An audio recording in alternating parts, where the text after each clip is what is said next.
नमस्कार दोस्तों, आज हम 15th नंबर की टेस्ट सीरीज़ करेंगे। तो क्वेश्चन थोड़ा ऑथेंटिकेटेड थे इसलिए टाइम लगा मुझे। तो स्टार्ट करते हैं। सबसे पहला क्वेश्चन है कि निम्न में से कौन सा एक ई प्रोक्योरमेंट पोर्टल नहीं है। E procurement portal that means कि जहाँ पर व्यवसाय किया जाता है। ठीक है, ये जो आपका एक टॉपिक है मध्य प्रदेश क्रय विक्रय करके है ना, जिसमें स्टोर परचेज इंग्लिश में मुझे जहाँ तक पता है, ये उसका क्वेश्चन है कि निम्नलिखित में से कौन सा एक ई प्रोक्योरमेंट पोर्टल नहीं है। दैट मीन्स कि जिससे व्यापार से संबंधित पोर्टल जो है, तो एमपी टेंडर है, ई जैम है, एमपी ऑनलाइन है या एमपी LUN है। तो ये चार ऑप्शन आपके सामने हैं। आपको ये बताना है कि कौन सा पोर्टल है जिसमें व्यवसाय नहीं किया जाता। व्यवसाय से संबंधित टेंडर वगैरह, किसी गुड और सर्विसेज की परचेज जो है वो किस पोर्टल में नहीं की जाती है। तो आपको पता होगा कि एमपी ऑनलाइन से सिर्फ हम फॉर्म भर सकते हैं ना, तो ये इसका आंसर होगा। ठीक है, नेक्स्ट है कि शिक्षा का अधिकार किस संविधान संशोधन द्वारा मौलिक अधिकार में शामिल किया गया है। पहला संविधान संशोधन, 42वां संविधान संशोधन, 44वां संविधान संशोधन या 46वां संविधान संशोधन। तो सबको पता होगा ये 46वां संविधान संशोधन था जिसमें शिक्षा के अधिकार को मौलिक अधिकार बोला गया है। ठीक है, नेक्स्ट में क्या सुमेलित नहीं है। आर्यभट्ट प्रेक्षण विज्ञान शोध संस्थान नैनीताल में है, रक्षा प्रबंधन महाविद्यालय सिकंदराबाद में है, केंद्रीय भारतीय भाषा संस्थान मुंबई में है, भारतीय विज्ञान संस्थान बैंगलोर। इसमें मैं बैंगलोर लिखना भूल गई हूँ, ये बैंगलोर है यहाँ पे है ना, इसको करेक्ट करिएगा, यहाँ पे बैंगलोर है। ठीक है, तो इन चार में आपको क्या है जो लग रहा है कि गलत है। तो केंद्रीय भारतीय भाषा संस्थान जो है वो मुंबई में ना होकर कहाँ है, मसूरी में है ना, ये गलत है। बाकी ये सारे सही हैं। ये गलत है कि केंद्रीय भाषा संस्थान जो है वो मैसूरी में है, मुंबई में नहीं है। ठीक है, भारतीय विज्ञान संस्थान कहाँ है, बेंगलोर में। नेक्स्ट ले लेते हैं, control of the university finance and properties in one of the important function of the management control, मतलब management council, academic council, executive council या कोर्ट। कोर्ट को सीनेट भी बोलते हैं। तो यूनिवर्सिटी के फाइनेंस मतलब कि आप समझ सकते हो, फाइनेंस को हम क्या बोलते हैं, वित्त और प्रॉपर्टी को कंट्रोल नियंत्रण करने का जो काम है वो किसका है, कोर्ट का है, मैनेजमेंट काउंसिल का है, एकेडमिक का है, एग्जीक्यूटिव काउंसिल का है। तो वो है एग्जीक्यूटिव काउंसिल। ठीक है, मध्य प्रदेश विश्वविद्यालय अधिनियम 1973 के तहत गठित किए जाने वाले मूल्यांकन बोर्ड के संबंध में कौन सा कथन असत्य है। पहला है, मूल्यांकन बोर्ड का गठन धारा 30 के तहत किया गया है। दूसरा है, शैक्षणिक योजना एवं मूल्यांकन बोर्ड का कार्यकाल 3 वर्ष का होगा। तीसरा है, विश्वविद्यालय के कुलाधिपति मूल्यांकन बोर्ड के पदेनाध्यक्ष होंगे।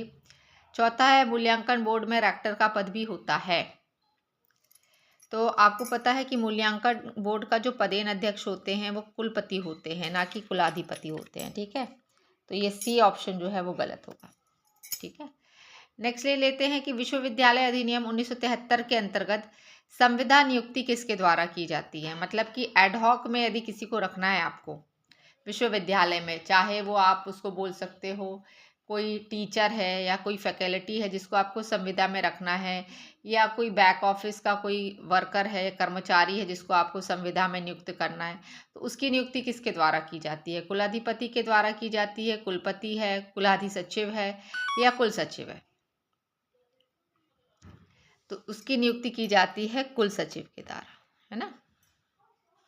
संविदा की जो नियुक्तियां होती हैं उसकी नियुक्ति कुल सचिव के द्वारा की जाती है। वित्त नियंत्रक के कार्य एवं कर्तव्य के विषय में किस अधिनियम मतलब विश्वविद्यालय अधिनियम 1973 की किस धारा में वित्त नियंत्रक के कार्य एवं कर्तव्य के विषय में बताया गया है। तो सेक्शन 18 में वित्त नियंत्रक के कर्तव्य और कार्यों के बारे में बताया गया है, सेक्शन 18 है ना। सेक्शन भी आपको याद होने चाहिए। नेक्स्ट हम ले लेते हैं, राष्ट्रीय साक्षरता मिशन की शुरुआत कब हुई थी? 1988, 1998, 1978 या 1987? तो राष्ट्रीय साक्षरता मिशन जो है वो 1988 को आया था। डेट भी मैं आपको बता दूं तो 22 मई या मई के महीने में आया था 1988 में, 1988। किस वर्ष ऑपरेशन ब्लैक बोर्ड नामक कार्यक्रम को लागू किया गया था? तो जो ऑपरेशन ब्लैक बोर्ड है वो जो है 1986 की जो शिक्षा नीति थी उसमें इस कॉन्सेप्ट को इंट्रोड्यूस किया गया था। तो वो आया था 1987-88 में, ऑपरेशन ब्लैक बोर्ड। एनसीटी की स्थापना कब हुई थी? तो वो हुई थी 1995 में। एनटीए, नेशनल टेस्ट एजेंसी की स्थापना कब हुई थी? अप्रैल 2017, मई 2017, जुलाई 2017 या नवंबर 2017? तो ये हुई थी नवंबर 2017 में।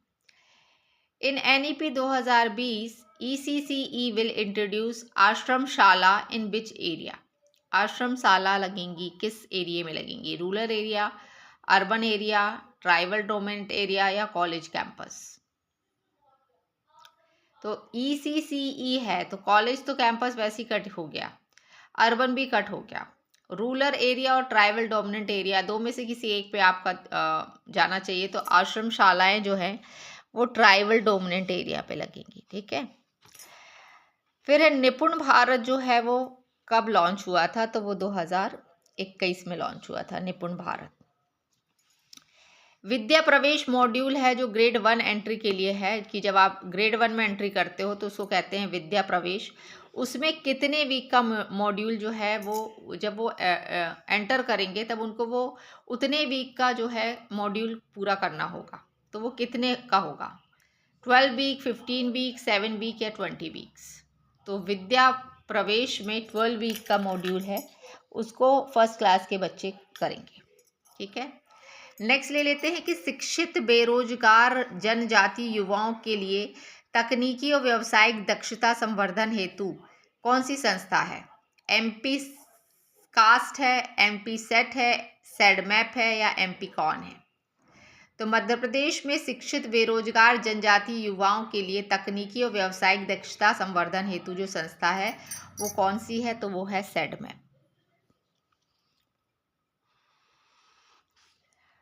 उसके बाद ये मैंने एक तरफ बता दिया है कि ये सभा का गठन, कार्य परिषद की शक्तियां तथा कर्तव्य, power and function of board of study, power and duties of academic council. तो ये किस धारा से मैच करना है आपको? तो आपको पता है कि सभा का जो गठन होता है वो धारा 20 के तहत किया जाता है, सेक्शन 20 के तहत। कार्य परिषद और शक्तियों के बारे में कहाँ पे दिया है? तो सेक्शन 24 में दिया है। Power and function of board of studies है तो वो 29 सेक्शन में है। और एकेडमिक काउंसिल की जो पावर और ड्यूटीज़ है वो कहाँ है? सेक्शन 26 में। तो कमेंट ज़रूर करें, लाइक और सब्सक्राइब ज़रूर करें। आज की टेस्ट सीरीज़ कैसी लगी आपको? क्वेश्चन थोड़े ऑथेंटिक और रिलेवेंट लगे कि नहीं, ये सब मुझे कमेंट करके ज़रूर बताएं। उससे मुझे मोटिवेशन मिलता है दोस्तों, और अच्छी फीलिंग आती है कि लोग मेरे वीडियोस को पसंद कर रहे हैं। तो ऐसी तरह बने रहिए और चैनल को टेलीग्राम और व्हाट्सएप पर ज़रूर शेयर किया करें अपने दोस्तों के साथ, और कमेंट ज़रूर किया करें। Thank you.